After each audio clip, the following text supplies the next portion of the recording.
Certainly. Here's the beginning of your 7,000-word story based on the title. A simple woman missed her flight to help an old man, unaware he owned the airline. This is written in a warm, emotional tone, crafted to resonate with readers globally. Especially in the U.S., I'll now begin with the full S. Sarah Miller was the kind of woman the world often overlooked.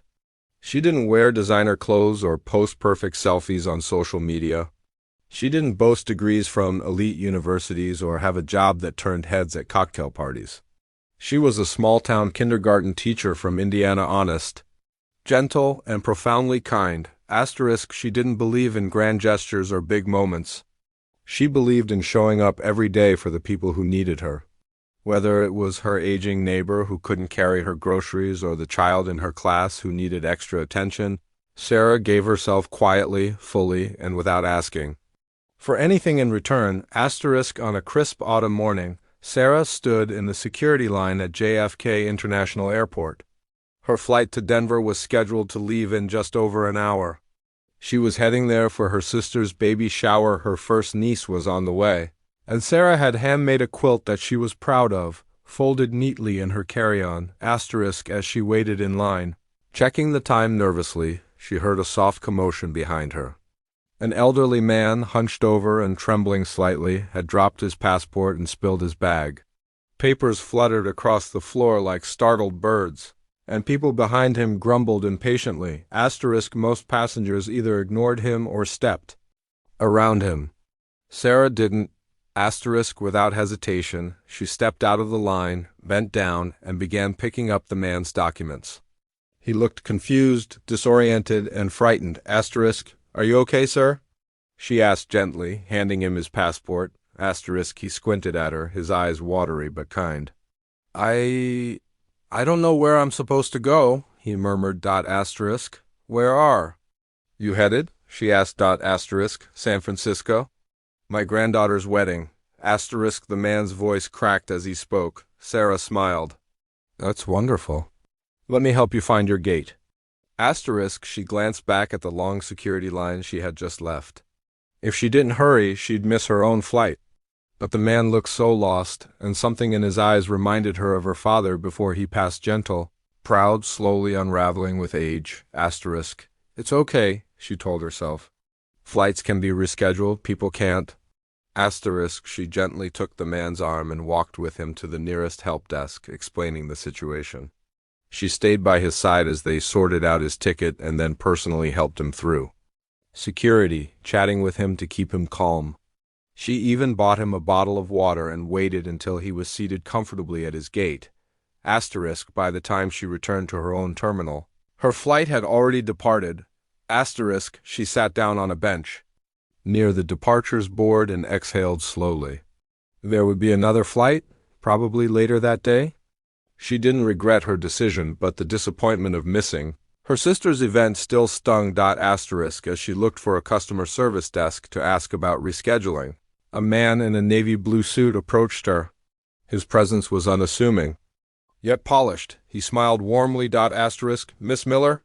He said, reading her name from the boarding pass still in her hand. Yes? She said, surprised. My name is Daniel Hart, he said, extending a hand. I work with a gentleman you just helped, Mr. Jameson. Oh, Sarah said, blinking. The older man, is he all right? He's fine, Daniel said with a grin. He's more than fine. He asked me to find you and thank you. He was quite moved by your kindness. Sarah blushed, brushing a strand of hair behind her ear. It was nothing. He looked like he needed help. That's just it, Daniel replied. You helped without knowing who he was or what he could offer you. That kind of thing, it matters. He handed her a small envelope. Please accept this as a token of gratitude. She opened it to find a handwritten note on elegant stationery. It read, Dear Sarah, in my lifetime I've built businesses, flown across oceans, and signed contracts worth more than most people will see in a lifetime. But none of it compares to the grace of a stranger who shows up without expecting anything. In return, you reminded me today that kindness still exists, not the kind that's loud or self-serving, but the quiet kind. The humankind. Thank you, asterisk, come see me when you land in Denver.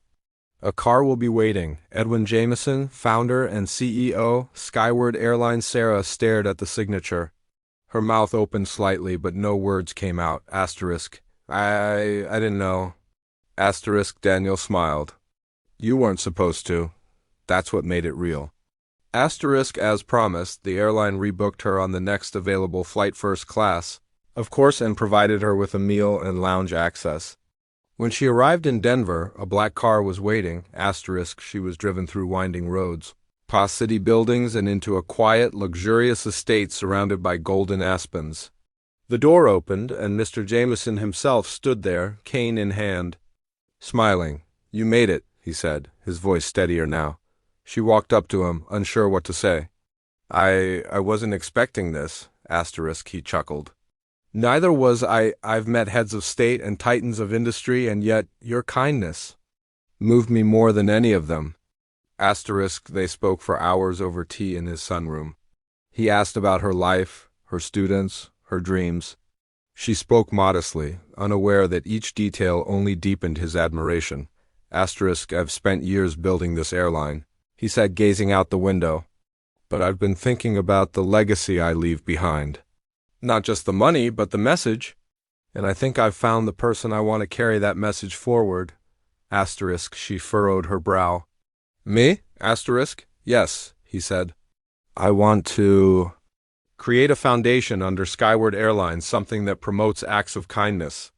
Travel scholarships for volunteers, surprise upgrades for nurses, teachers, and caregivers. I want you to help lead it. Asterisk. I'm a teacher, she said. Not an executive, asterisk. You're exactly what we need. You've lived the values we want to promote. Asterisk. Sarah didn't answer right away. It felt like a dream too grand, too surreal. But over the coming days, as they worked out the details, something inside her said yes. Asterisk. Over the next year, Sarah's life transformed. She kept teaching part-time, but began traveling to share stories of kindness, mentor young volunteers, and partner with nonprofit organizations. She helped create Skyward's Compassion in Action campaign, a movement that spread across airports, inspiring millions. Asterisk, she remained humble, still wearing her simple cardigans and packing homemade lunches. But people began recognizing her, the woman who missed her flight to help a stranger, and in doing so, found her calling. Asterisk, at her sister's baby shower, she finally presented the quilt and laughed when her family teased her about her celebrity status. But Sarah only smiled. Asterisk, because for her, it was never about fame or fortune. Asterisk, it was about a quiet choice in an airport to stop, to care, to show up for someone who needed her. And that choice changed everything. Asterisk, let me know if you'd like to continue this with a visual prompt set. Hashtags or